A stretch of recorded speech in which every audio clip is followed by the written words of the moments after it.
Le journal de la CAN avec Nafi Amar Fall.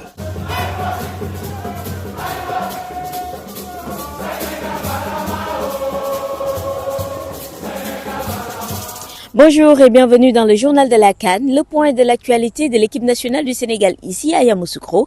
Ils sont qualifiés pour les huitièmes de finale. Ce match, ils vont rencontrer le pays hôte, la Côte d'Ivoire. Ce sera le lundi à partir de 20h et c'est aujourd'hui que les Lions ont commencé la préparation pour ce match.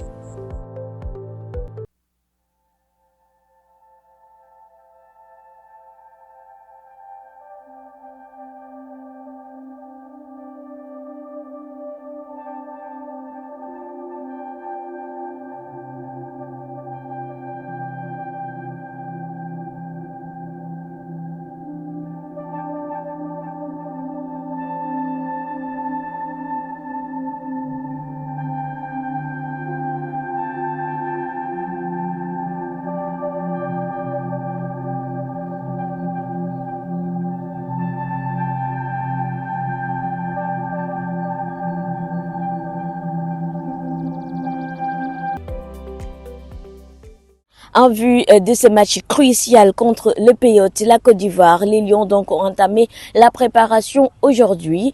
Demain et après-demain, c'est-à-dire vendredi et samedi, ils feront 2 séances, mais à huis clos, loin des journalistes et des regards indiscrets. Le dimanche, ce sera une séance ouverte à peine 15 minutes pour montrer au public ce qu'ils préparent pour le match contre la Côte d'Ivoire. Et d'ailleurs, c'est ce dimanche qu'aura lieu la conférence de presse à la veille du match et le lundi à partir de 20h, ici au stade Charles Konabani, ils vont accueillir le pays. 7 buts inscrits et un seul encaissé. Aliou Cissé qui termine meilleur entraîneur de la phase des poules et Lamine Camara, meilleur jeune joueur aussi de cette première partie de la CAN 2023. Ce sont les bonnes notes des Lions lors de cette phase des poules.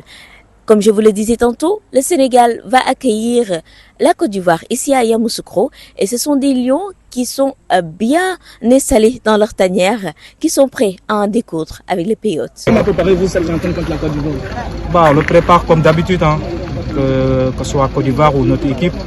C'est que on est un groupe qui prépare bien nos matchs. Après, j'avoue, c'est un pays organisateur, mais ça ne pose pas de problème. Nous, on le prépare comme on est d'habitude de préparer nos matchs. On reste humble et concentré et voilà, continuer à travailler, que ce soit Côte d'Ivoire ou notre équipe. On respecte bien le Côte d'Ivoire, mais nous, on va faire notre taf. Merci beaucoup. Merci. Alors, comment Yamoussoukro prépare cette affiche de cette CAN 2023? C'est un gros choc entre le pays hôte et les champions en titre qui, je le disais tantôt, ont fait un carton plein ici à Yamoussoukro. La sécurité est au maximal ici dans cette ville avec ce stade où il n'y aura que 20 000 places. Mais pour le moment, le problème de la billetterie persiste toujours ici. Oui, c'est vrai, c'est ça même qui est un casse-tête au fait. Parce que depuis que la CAN a démarré, nous, la communauté sénégalaise, on a tous les problèmes de billets. Aujourd'hui, si vous voyez, nous-mêmes qui résidons à Yamoussoukro ici, on n'a pas encore eu de billets. Et les étrangers venant de l'intérieur et du Sénégal et partout dans les diasporas, il n'y a personne qui a encore eu des tickets. Bon, on espère parce qu'ils nous ont promis que cette fois-ci, ça va s'arranger. Bon, on espère. Bon, on demande aussi à notre ministre, sincèrement, puisqu'il est là, s'il peut nous aider pour qu'on puisse avoir des tickets numérotés, les numéros qui suivent, et qu'on puisse s'asseoir dans une tribune ensemble pour ne pas se disperser, puisque, bon, nos frères ivoiriens là, eux, c'est des fanatiques au fait, ce ne sont pas des supporters. Parce qu'eux, ils gagnent, ils vont faire casse. On les gagne, ils vont faire casse. Donc, sincèrement, à l'heure là, nous, on a peur. C'est pas parce qu'on a peur d'eux, mais on a peur de nos jeunes gens qui sont là, qui seront égarés quelque part, et puis il y aura des incidents. Sincèrement, on touche du bois. On ne souhaite pas que ça nous arrive, mais vaut mieux de prévenir que de guérir.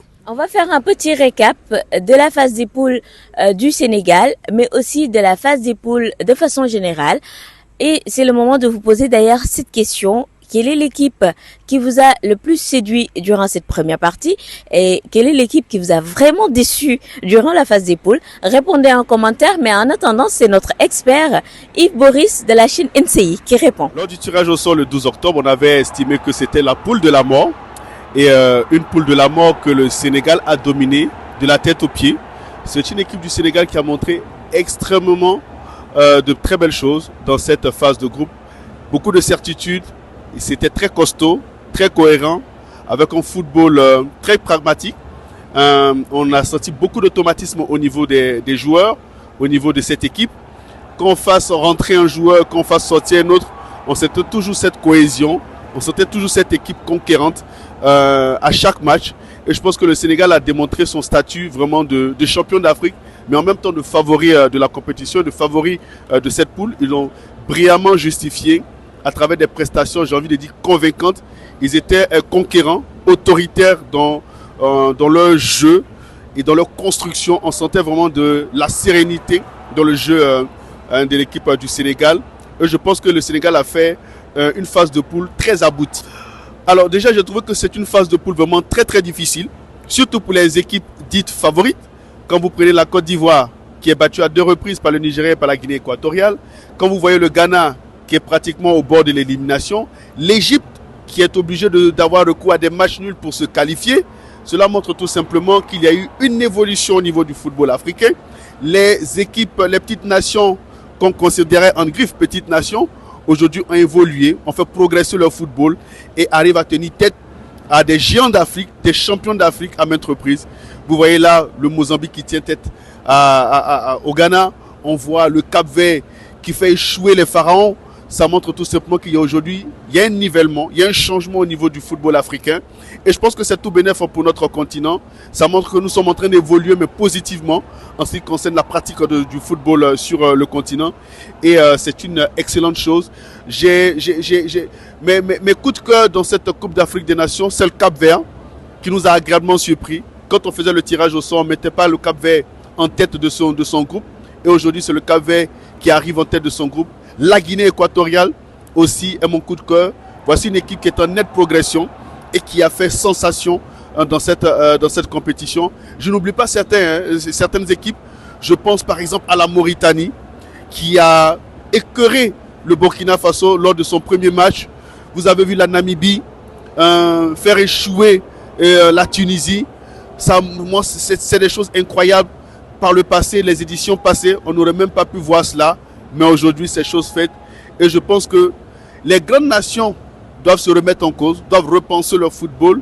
Si d'aventure, elles n'ont pas envie de se faire devancer par ces nouvelles nations qui montent en puissance sur le continent.